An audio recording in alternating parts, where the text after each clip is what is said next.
तो यार अगर तुम लोग विल ऑस्प्रे के फैन हो तो ये वीडियो तुम्हारे लिए होने वाली है, क्योंकि फॉरबिडन डोर पर विल ऑस्प्रे के IWGP वर्ल्ड चैंपियन बनने को लेकर ऑस्प्रे का काफी बड़ा स्टेटमेंट आ रहा है। AEW के बाहर माउंट एवरेस्ट के ऊपर डार्बी एलन ने AEW का फ्लैग लगा दिया है। मर्सिडीज मोन के ऑल इन मेन इवेंट करने को लेकर मर्सिडीज मोन का काफी बड़ा स्टेटमेंट आ चुका है। तो वहीं AEW में रिकी स्टार के मिसयूज होने को लेकर रिकी स्टार का काफी बोल्ड स्टेटमेंट आ रहा है। तो गाइस चलिए बिना किसी देरी के शुरू करते हैं इस वीडियो को। और सबसे पहले बात करेंगे AEW ओरिजिनल डार्बी एलन की। गाइस यहाँ पर ये बात तो हम सभी लोगों को मालूम है, डार्बी एलन पिछले काफी लंबे टाइम से AEW पर हमें देखने को नहीं मिलेंगे और लगातार टेलीविजन से ऑफ रहने के बाद लास्ट मंथ डार्बी एलन ने उनके लाइफ लॉन्ग ड्रीम को पूरा करने का प्लान किया, जहां पर लास्ट मंथ 15 अप्रैल के ऊपर डार्बी एलन ऑफिशियली यहां पर माउंट एवरेस्ट पर क्लाइंब करने के लिए निकल चुके थे और लगभग एक महीने तक माउंट एवरेस्ट पर क्लाइंब करने के बाद अब फाइनली यहां पर आज डार्बी एलन माउंट एवरेस्ट के ऊपर हाईएस्ट पॉइंट के ऊपर पहुंच चुके गए। और अब यहां पर माउंट एवरेस्ट के ऑफिशियल डाटा वेबसाइट के ऊपर इस चीज को सुबह पब्लिश किया गया कि आज सुबह 8:50 के ऊपर डार्बी एलन और उनकी टीम यहां पर माउंट एवरेस्ट के टॉप के ऊपर पहुंच चुकी गए और एक महीने तक माउंट एवरेस्ट पर क्लाइंब करने के बाद फाइनली यहां पर डार्बी एलन ने आज उनका लाइफ लॉन्ग ड्रीम चेज कर लिया है और वो यहां पर माउंट एवरेस्ट के सबसे ज्यादा ऊपर पहुंच चुके गए। और यहीं डार्बी एलन ने सोशल मीडिया के ऊपर माउंट एवरेस्ट के सबसे ऊपर जाने के बाद अब वीडियो को भी पोस्ट किया है, जिस वीडियो के अंदर डार्बी एलन हमें यहां पर माउंट एवरेस्ट के टॉप ऑफ द फ्लोर पर देखने को मिल रहे गए। और जैसा कि आप इस वीडियो में देख सकते हो, डार्बी एलन यहां पर माउंट एवरेस्ट के सबसे ऊपर पहुंच चुके गए और यहीं डार्बी एलन के माउंट एवरेस्ट को क्लाइंब करने के बाद अब डार्बी एलन ने AEW कंपनी को वहां भी प्रमोट कर दिया है, जहां पर माउंट एवरेस्ट के सबसे ऊपर जाने के बाद डार्बी एलन ने यहां पर AEW के फ्लैग को माउंट एवरेस्ट के ऊपर लगाया है और डार्बी एलन यहां पर AEW कंपनी को माउंट एवरेस्ट के ऊपर रिप्रेजेंट कर रहे गए। और डार्बी एलन के आज यहां पर माउंट एवरेस्ट के ऊपर सबसे ऊपर क्लाइंब करने के बाद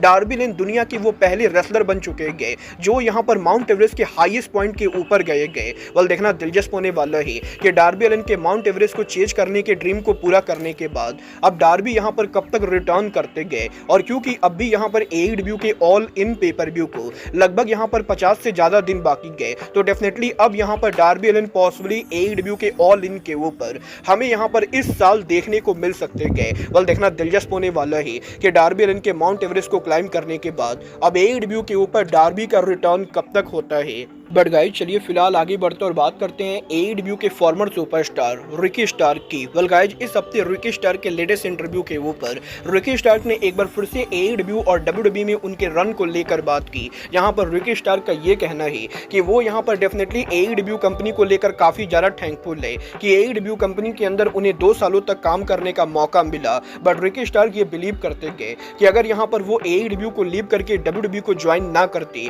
तो वो यहाँ पर कभी भी उनके फुल पोटेंशियल को यूज नहीं कर पाते। और रिकी स्टार ये बिलीव करते गए कि AEW कंपनी का जो वर्किंग कल्चर है वो कल्चर यहाँ पर रिकी स्टार को फिट नहीं करता है और AEW के अंदर बैक स्टेज पर लोगों को नहीं पता है कि एग्जैक्टली शो के ऊपर क्या करना है, जो चीज यहाँ पर रिकी स्टार को काफी ज्यादा डिस्टर्ब करती गए। और अगर यहाँ पर रिकी स्टार अब भी AEW के अंदर होते तो शायद वो अब भी यहाँ पर उनके घर के ऊपर बैठे होते, क्योंकि AEW के अंदर लिटरली लोगों को नहीं पता है कि AEW में टेलीविजन पर किस रेसलर को कैसे यूज करना है। और रिकी स्टार का ये कहना है कि AEW के अंदर मैनेजमेंट को लेकर अब भी यहाँ पर काफी सारी कमी गए और जब तक AEW कंपनी इन चीजों को नहीं सुधारती गए तब तक यहाँ पर AEW कंपनी का डाउनफॉल नहीं रुकेगा। और रिकी स्टार की होप करते गए कि उनके AEW को लीव करने के बाद अब AEW कंपनी उन गलतियों को सुधारे और रिकी स्टार की तरह कोई और टैलेंटेड रेसलर AEW कंपनी को लीव ना करे। और रिकी स्टार ये बिलीव करते गए कि अगर AEW कंपनी उनके बैक स्टेज के मैनेजमेंट को सही कर लेती गए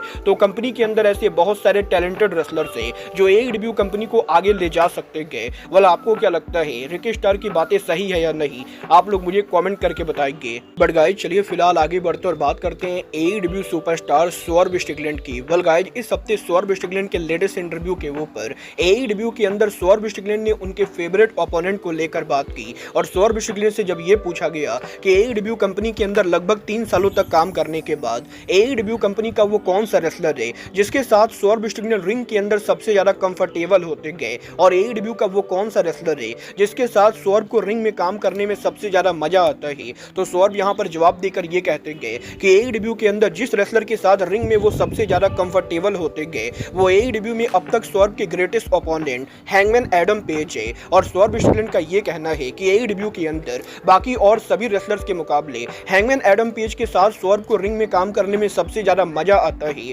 और एईडब्ल्यू के बाकी रेसलर्स के मुकाबले हैंगमैन एडम पेज के साथ सौरभ स्ट्रिकलैंड की काफी जबरदस्त केमिस्ट्री गए। और सौरभ ये होप करते गए कि जल्द यहाँ पर दोबारा एईडब्ल्यू के अंदर उन्हें यहाँ पर हैंगमैन एडम पेज के साथ काम करने का मौका मिले। वेल, आप यहाँ पर सौरभ और हैंगमैन एडम पेज का रीमैच देखना चाहोगे या नहीं, आप लोग मुझे कमेंट करके बताएंगे। बट गाइस चलिए फिलहाल आगे बढ़ते और बात करते हैं एईडब्ल्यू की करंट टीबीएस चैंपियन मर्सिडीज मोन की। वेल गाइस, इस हफ्ते मर्सिडीज मोन के लेटेस्ट इंटरव्यू के अंदर मर्सिडीज मोन ने रेसलिंग बिजनेस पर उनके बिगेस्ट ड्रीम को लेकर बात की, जहां पर मोन का ये कहना है कि रेसलिंग बिजनेस के अंदर यहां पर बहुत ही ऐसी कम रेसलर्स है जिन्होंने रेसलिंग बिजनेस में काफी बड़े अरीनाज के अंदर काम किया है और मर्सिडीज मोन दुनिया की वो इकलौती फीमेल रेसलर है जिसने यहां पर रेसलिंग बिजनेस के अंदर 4 सबसे प्रेस्टिजियस अरीना और स्टेडियम के अंदर काम किया है। और मर्सिडीज मोन दुनिया की वो पहली रेसलर है जिसने मैडिसन स्क्वायर गार्डन, टोक्यो डोम, वेम्बले स्टेडियम और अरीना मैक्सिको, इन चारों अरीनाज और स्टेडियम के अंदर काम किया है। बट अब यहाँ पर मर्सिडीज मोन के इस ड्रीम के पूरा होने के बाद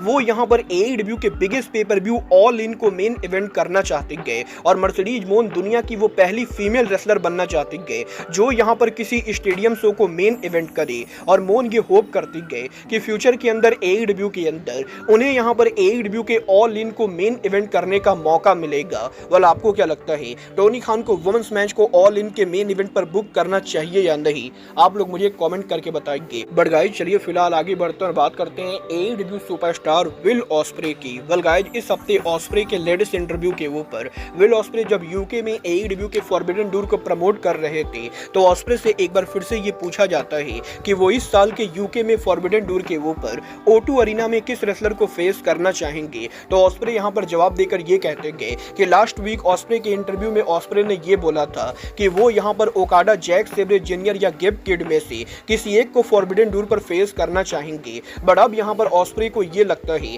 कि वो यहाँ पर इस साल के फॉरबिडन डोर के ऊपर NJPW के करंट वर्ल्ड चैंपियन हिरोकी गोटो को फेस करना चाहेंगे। और ऑस्प्रे का ये कहना है कि NJPW के अंदर 8 सालों तक काम करने के बाद भी विल ऑस्प्रे ने NJPW में कभी भी हिरोकी गोटो को नहीं फेस किया है। और NJPW के अंदर वैसे तो काफी बार टैग मैचेस के अंदर ऑस्प्रे ने गोटो को फेस किया है, बट कभी भी NJPW में सिंगल मैच के अंदर ऑस्प्रे ने गोटो को फेस नहीं किया है। और हिरोकी गोटो NJPW के उन चुनिंदा रेसलर्स में से एक है जिनको यहाँ पर ऑस्प्रे ने NJPW के रिंग में 1-on-1 मैच के अंदर फेस नहीं किया है। और अब जबकि गोटो NJPW के वर्ल्ड चैंपियन थे तो ऑस्प्रे फॉरबिडन डोर के ऊपर हिरोकी गोटो को IWGP वर्ल्ड टाइटल के लिए चैलेंज करना चाहेंगे। और ऑस्प्रे का ये कहना है वो ओवन कप टूर्नामेंट को जीतकर ऑल इन पर एईडब्ल्यू में वर्ल्ड चैंपियन बनेंगे और इसके बाद फॉरबिडन डोर के ऊपर वो गोटो को बीट करके IWGP वर्ल्ड चैंपियन बनेंगे। और एईडब्ल्यू के अंदर ऑस्प्रे वो पहले रेसलर बनेंगे जो NJPW और एईडब्ल्यू दोनों के वर्ल्ड टाइटल को होल्ड करे।